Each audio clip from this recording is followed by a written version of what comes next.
आज की बात। स्वागत। आप जानते हैं कि आज की बात में इस समय हम लोग बौद्ध सम्राट हर्षवर्धन,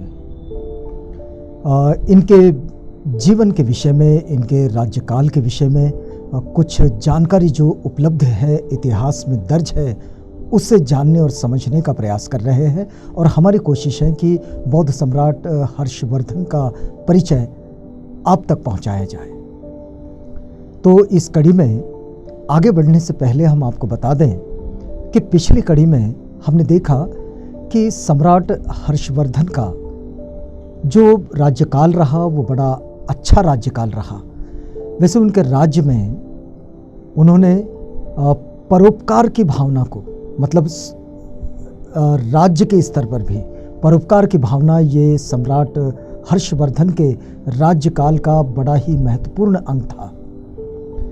लेकिन ये बात सभी को पटने वाली नहीं थी। उनके राज्य में अंधविश्वासों को मनाई थी, मतलब जैसे कि कर्मकांड, यज्ञ याग, इन चीज़ों को उन्होंने मनाही कर रखी थी। और ऐसी स्थिति में जो लोग इस तरह का कार्य करने में लिप्त होते हैं, उन लोगों को तकलीफ़ें होना ये एक स्वाभाविक सी बात थी। तो सम्राट हर्षवर्धन के खिलाफ षड्यंत्र भी बहुत हुआ करते थे। अब उनका राज्य का विस्तार हमने जाना कि बंगाल की खाड़ी से लेकर अरब सागर तक था। और अगर हम लोग दक्षिण भारत में देखें तो मध्य भारत तक उनका अपना ये राज्य की सीमाएं थी। और ऐसी स्थिति में एक विशाल राज्य कारभार वो जब चलाते थे तो ये पूरा राजपाट जो है ये उन्होंने इसके लिए अलग अलग अधिकारियों की नियुक्ति की थी और उन्हें उपराज कहा जाता था। तो इस तरह से ये उनका शासनकाल चलता रहा। लेकिन षड्यंत्रों की एक घटना जो इतिहास में दर्ज है वो मिलती है।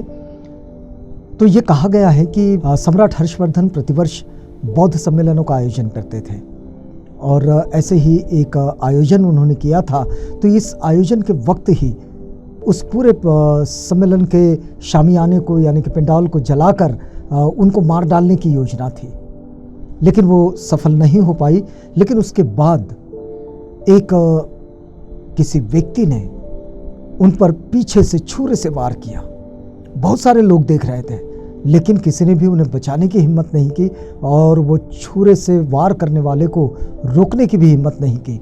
सम्राट हर्ष ने स्वयं उसे रोका, उसके हाथ से वो छुरा छीन लिया और उसने उसे पकड़ा भी। और पकड़ने के बाद उसको उसकी जो न्याय व्यवस्था थी उस न्याय व्यवस्था के हवाले कर दिया और ये ज़रूर कहा कि भाई इसके साथ इसकी किसी भी प्रकार की हानि नहीं होनी चाहिए और न्याय के साथ व्यवहार होना चाहिए।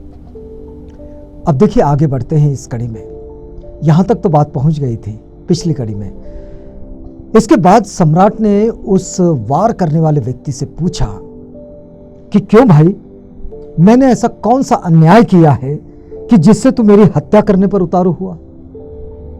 तो उस आदमी ने उत्तर दिया कि इस कार्य के लिए उसे पर्याप्त धन की प्राप्ति हुई है। और इसी से इतिहास में यह बात दर्ज हुई कि अगर कोई धन प्राप्त कर, पैसा लेकर अगर किसी की हत्या करना चाहता है तो फिर इसका मतलब ये किसी षड्यंत्र का हिस्सा है और इसलिए ये बात भी दर्ज है।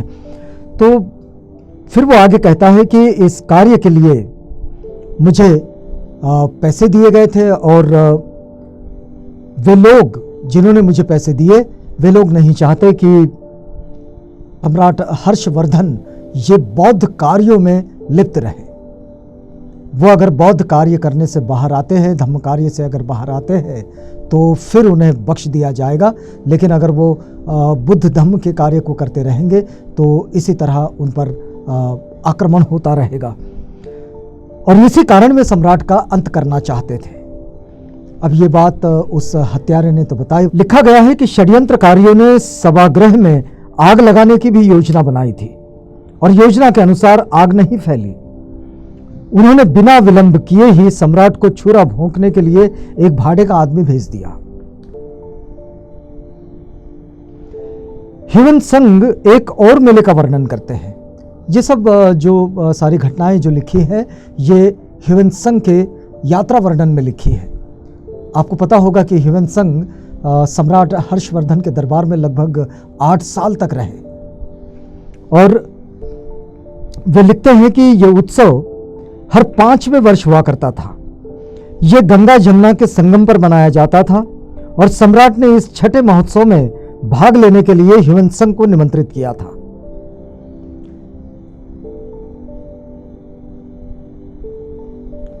गंगा जमुना का जहां संगम है उस संगम पर यह मेला लगता था। इस मेले का वर्णन ह्वेनसांग करते हैं और हर 5 साल में यह मेला लगता था।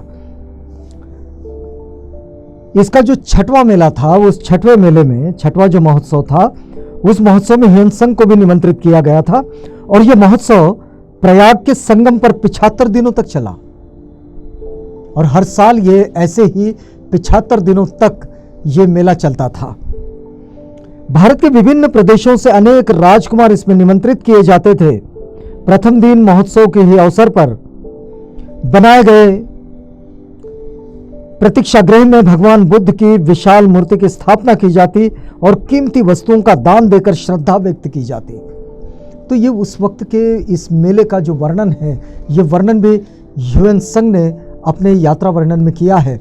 आप अगर माने कि चीनी यात्री ह्वेनसांग जो है, इनके यात्रा वर्णन को अगर आप पढ़ते हैं तो उन्होंने भारत में रहते हुए सिर्फ भारत के हिस्ट्री को ही नहीं लिखा, बल्कि भारत का जो रहन सहन था, यहाँ की बोली भाषाएं, यहाँ के रीति रिवाज, इन सब को उन्होंने अपने उस यात्रा वर्णन में लिखा है। तो इसलिए हम इस बात को ठीक तरीके से समझ सकते हैं कि उस वक्त में भारत की हमारे यहाँ परिस्थिति कैसी थी। दूसरे एवं तीसरे दिन सूर्य और शिव की पूजा होती थी, किंतु प्रथम दिन में प्रदान की गई वस्तुओं की अपेक्षा बाद में दी गई चीजें कम मूल्य की हुआ करती थी। यानी कि पहले दिन जो वस्तु दान कर दी जाती थी उसका महत्व कुछ ज्यादा हुआ करता था।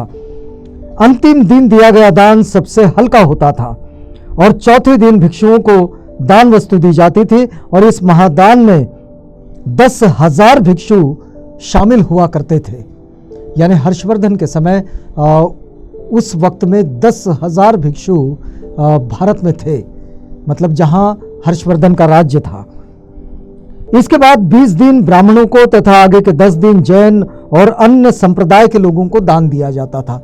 तो दान का ये जो महत्व है, इस महत्व को भी आप समझे और इसमें की जो धर्म निरपेक्षता है इसे भी समझे कि यहाँ सिर्फ बौद्ध भिक्षुओं को दान नहीं दिया जा रहा है सम्राट हर्षवर्धन के राज्यकाल में, तो ब्राह्मणों को भी दान दिया जा रहा है, जैनों को दान दिया जा रहा है और अन्य संप्रदाय के लोग जो है गणमान्य, उनको भी ये दान दिया जा रहा है।